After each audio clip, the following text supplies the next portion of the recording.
Beberapa hari kini telah berlalu. Di tempat Joshua, kini Aiden mulai melakukan perjalanan kembali dengan menggunakan warp gate untuk sampai ke wilayah Rebecca.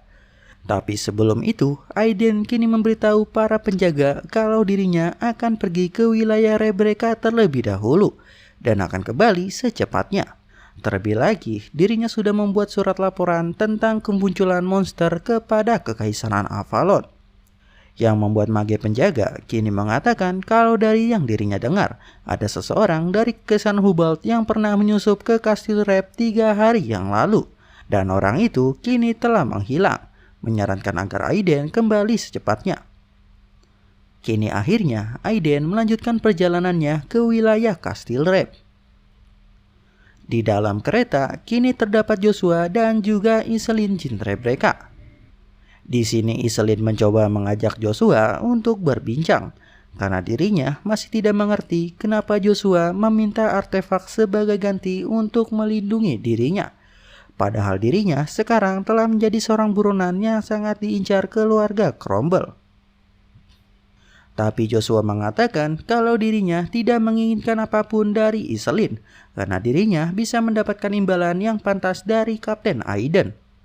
Mendengar hal itu membuat Iselin tertawa mendengar perkataan Joshua, karena Joshua tidak ingin memanfaatkannya. Di sini Joshua menanyakan kepada Iselin kenapa Count Rebecca bisa menghilang. Seketika itu juga membuat Iselin terdiam dan bingung untuk mengatakannya karena kejadian itu berlangsung sangat cepat. 5 tahun yang lalu tiba-tiba terjadi sebuah kebakaran di kediaman Count Rebecca. Tapi ternyata hal itu adalah merupakan suatu penyerangan yang dilancarkan oleh Marcurius Cromwell. Untuk menyelamatkan Iselin, jadi Count Rebecca mengorbankan dirinya agar Iselin dan para bangsawan yang lainnya selamat dari penyerangan. Dan Iselin dibawa oleh bangsawan keluarganya untuk melarikan diri dari kediaman. Yang mau tidak mau, Iselin harus meninggalkan ayahnya seorang diri.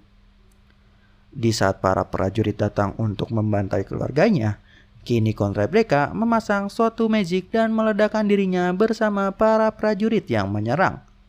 Dan kini kediaman Rebecca hanya tersisa puing-puing yang sudah hangus terbakar. Iselin mengatakan seiring perjalannya waktu, kejadian itu kini telah dilupakan. Sampai adanya sebuah rumor yang menyebar kalau adanya monster lich yang kini muncul di wilayah Rebecca. Mengetahui hal itu, kini Joshua hanya bisa terdiam dan kini dirinya mengatakan kalau apa yang Iselin temui nanti adalah hal yang tidak akan terduga. Tapi sebelum sempat Joshua melanjutkan perkataannya, tiba-tiba Joshua terkejut akan sesuatu yang membuat dirinya langsung keluar dari kereta kuda. Kini Joshua merasakan sosok bawahan Pangeran Kaisar yaitu Velvel. Sampai di Kastil Rep, tanpa basa-basi, Joshua langsung menghancurkan pintu masuk agar dirinya dapat masuk ke dalam. Dan disusul Aiden yang kini menanyakan kenapa Joshua melakukan hal tersebut. Tapi Joshua mengatakan kalau dirinya harus segera memeriksa sesuatu terlebih dahulu. Dan kini dirinya pergi meninggalkan Aiden seorang diri. Sempat berlari ke sana kemari, kini akhirnya Joshua menemukan sebuah tempat dengan simbol aneh di bawahnya. Yang membuat Joshua berpikir kalau circle yang dilihatnya merupakan circle sihir yang baru saja dibuat oleh seseorang. Joshua yakin kalau sebelumnya dirinya merasakan aura mirip Velvel dan juga keberadaan seseorang yang memiliki aura di atas rank A. Tapi hal itu kini tiba-tiba telah menghilang. Karena hal itu mencurigakan, kini Joshua mengaktifkan artefak anting yang dimilikinya dan menggunakan sihir medan anti-magic.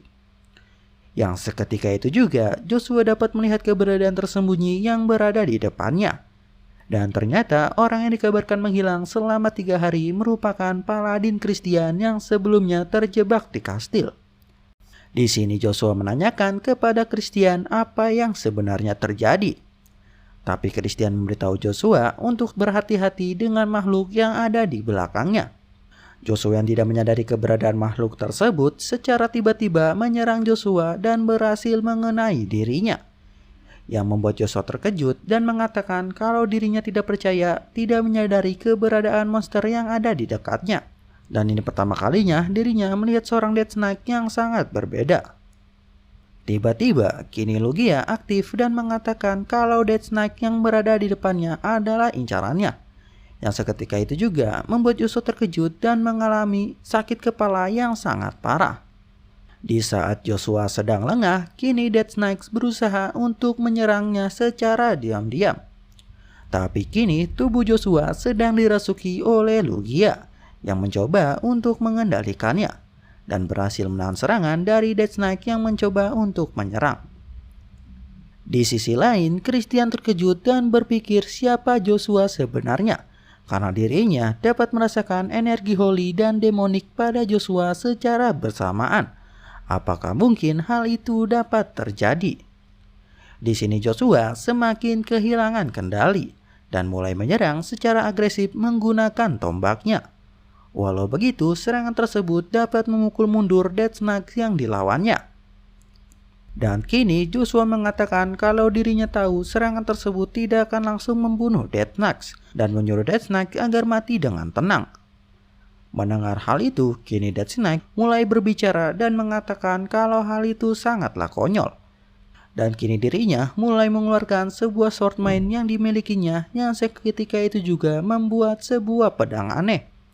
Melihat hal itu membuat Joshua terkejut karena senjata yang dikeluarkan merupakan senjata yang bernama Wolfang Blade.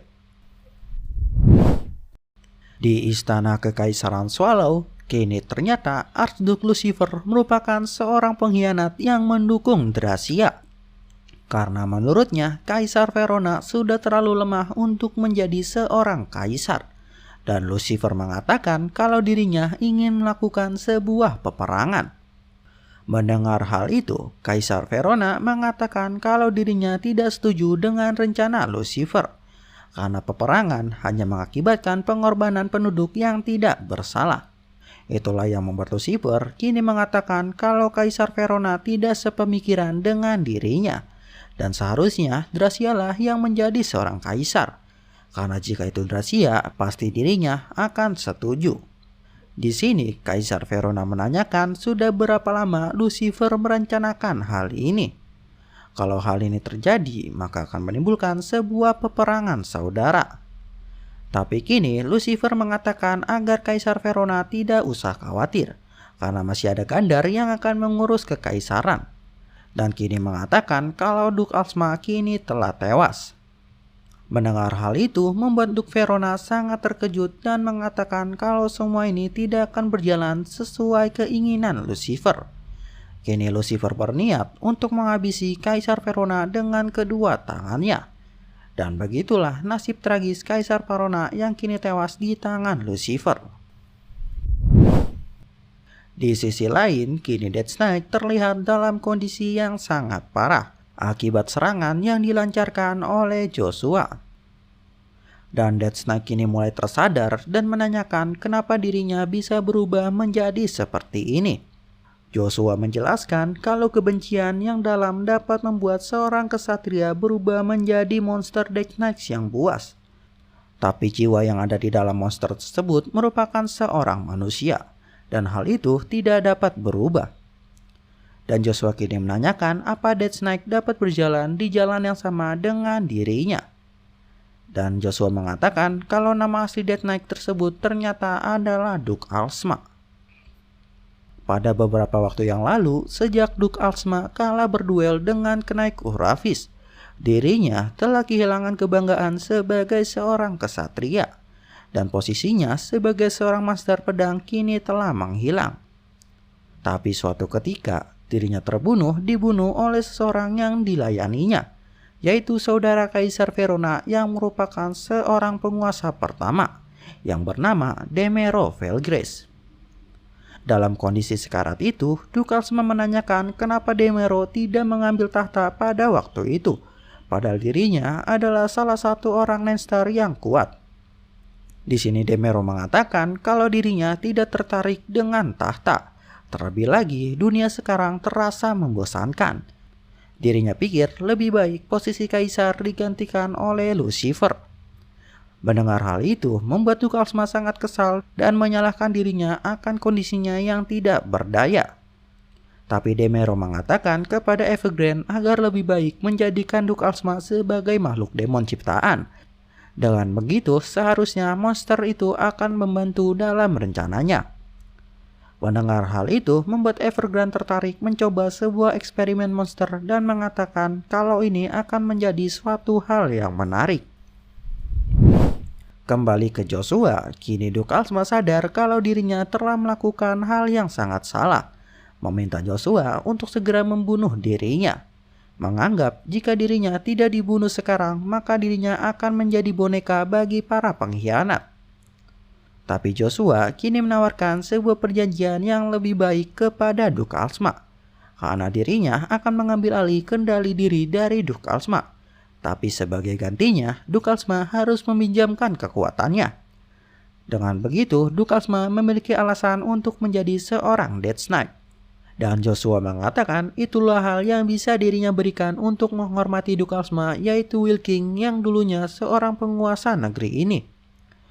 Mendengar hal itu, membuat Duke Alsma kini tertawa dan mengatakan kalau dirinya sudah menduga Joshua adalah orang yang menarik dan kini menerima permintaan tersebut. Menyatakan daripada dirinya menjadi seorang budak Black Magician, lebih baik dirinya berjalan bersama jenius berbakat di benua seperti Joshua. Dan sekarang Joshua akan melakukan transfer pengendalian kepada Duke Alsma, yaitu dengan menggunakan kekuatan Logia. Seketika itu juga Duke Alsma berteriak kesakitan. Di luar kastil Rep, kini Aiden sekarang mengkoordinasikan para tentara bayaran untuk bersiaga. Karena mungkin saja ada demon yang akan muncul. Aiden kini yang terlihat panik karena sebelumnya dirinya merasakan energi demonik dari dalam. Dan berharap Joshua baik-baik saja. Tiba-tiba para Knights Paladin dari Kekesaran Hubalt kini muncul dan menyuruh semuanya untuk pergi dari kastil Rep.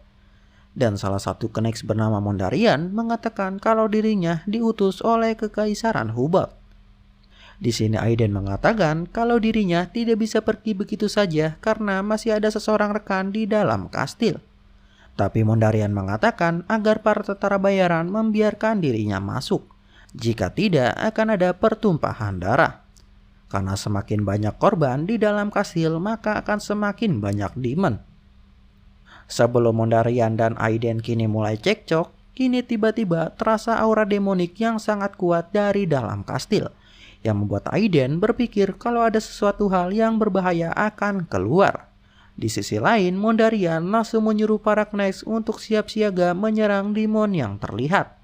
Terlebih lagi, kini Mondarian mulai ragu karena energi tersebut bukanlah milik monster biasa. Bahkan energi tersebut setara dengan energi Demon King. Tapi yang membuatnya terkejut, ternyata Joshua lah yang keluar dari kastil Rep dengan membawa Paladin Christian bersamanya. Dengan muka yang bingung, dirinya mengatakan sedang apa para Knights dan pendeta berada di wilayah Avalon. Tiba-tiba, Mondarian langsung menerjang maju untuk mencoba menyerang Joshua. Tapi serangan tersebut dapat dihentikan oleh Aiden dan dirinya mengatakan kalau orang yang keluar bukanlah seorang demon, melainkan Baron Joshua. Meminta Knights Mondarian untuk menurunkan senjatanya.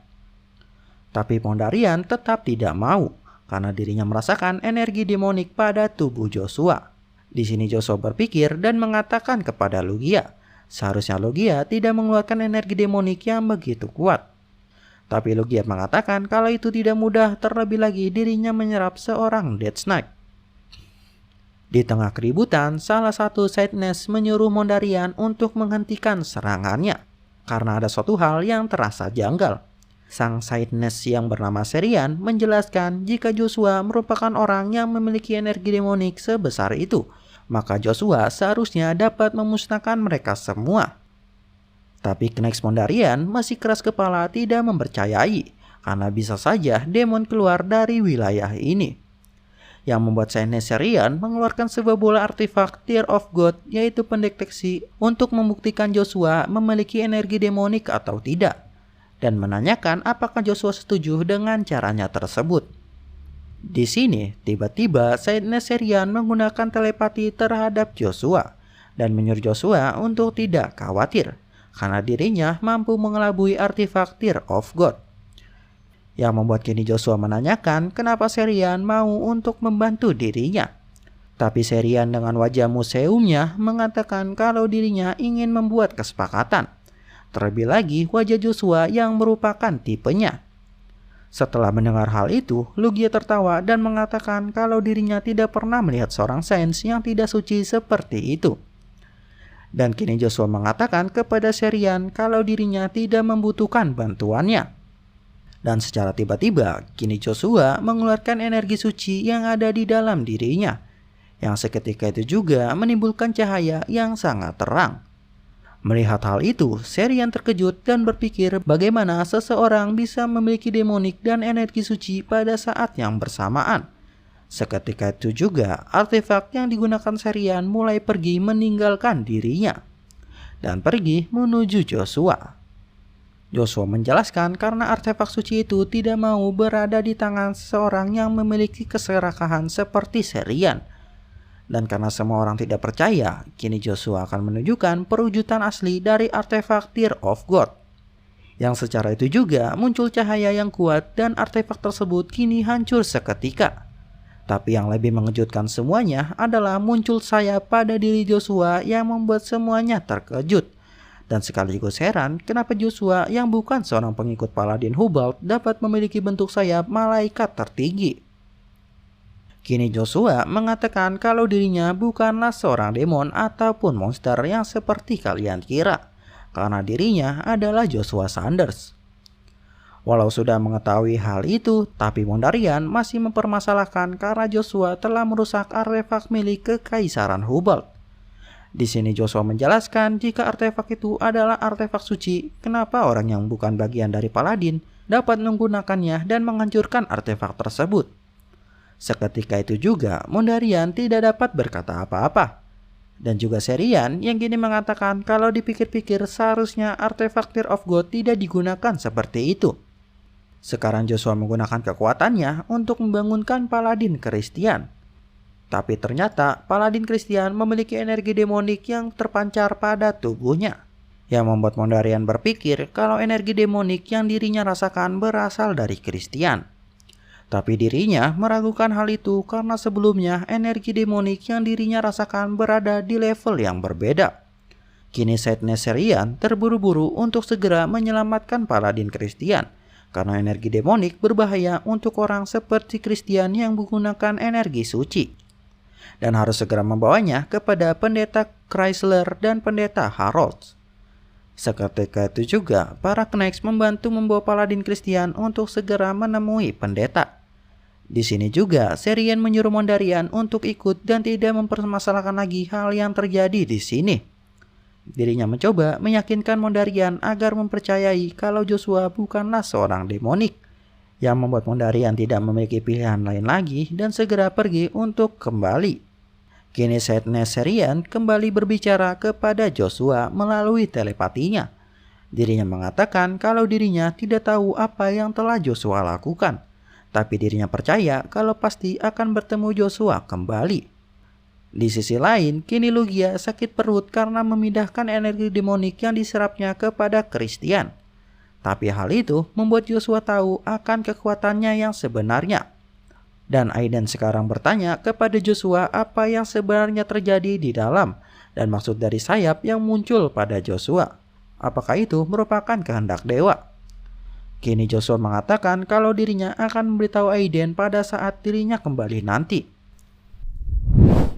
Kini di Magic Tower terdapat Marcus, Elisa, dan Kepala Tower yang sedang melakukan perbincangan.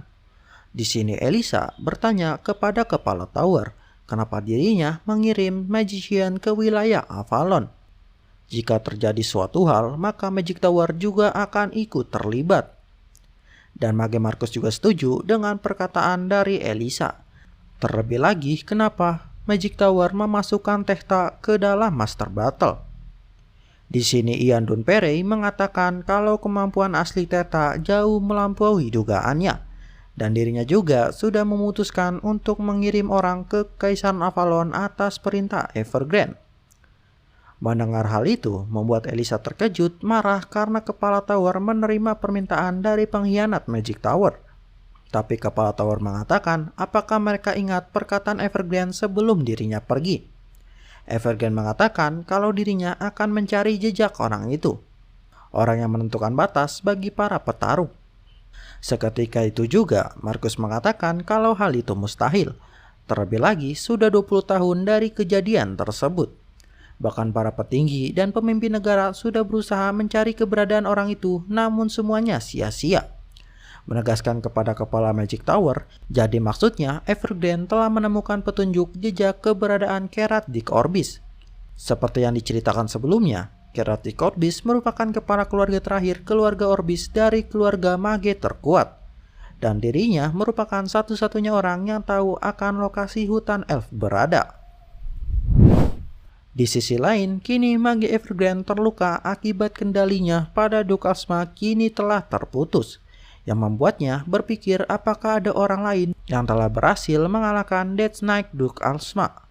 Dirinya menduga kalau perbuatan itu adalah ulah dari Paladin Kekaisaran Hulbald yang mencoba menerobos ke Kastil Rep. Menyayangkan kalau makhluk kuat yang diciptakan oleh dirinya kini telah menghilang, yang membuatnya tidak memiliki pilihan lain lagi selain mempercayakan misinya kepada satu orang, yaitu Kerath Dick Orbis.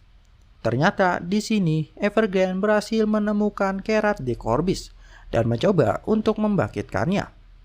Sekarang Evergrande melakukan ritual pembangkitan untuk membangkitkan orang yang tahu akan rahasia para elf.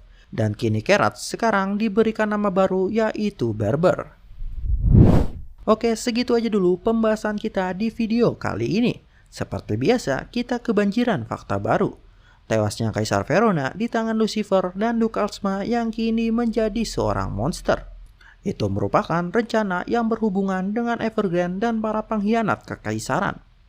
Dan di akhir kita juga melihat semakin jelas tujuan Evergrande dan Magic Tower adalah untuk mencari keberadaan hutan elf berada dan menghidupkan kembali Kerath Dick Orbis sebagai boneka monster.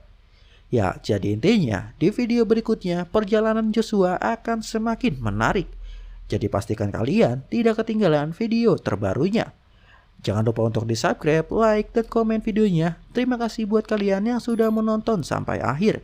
Jaga kesehatan selalu dan sampai bertemu lagi di next video pembahasan berikutnya. Sampai ketemu lagi, sehat selalu. Bye-bye.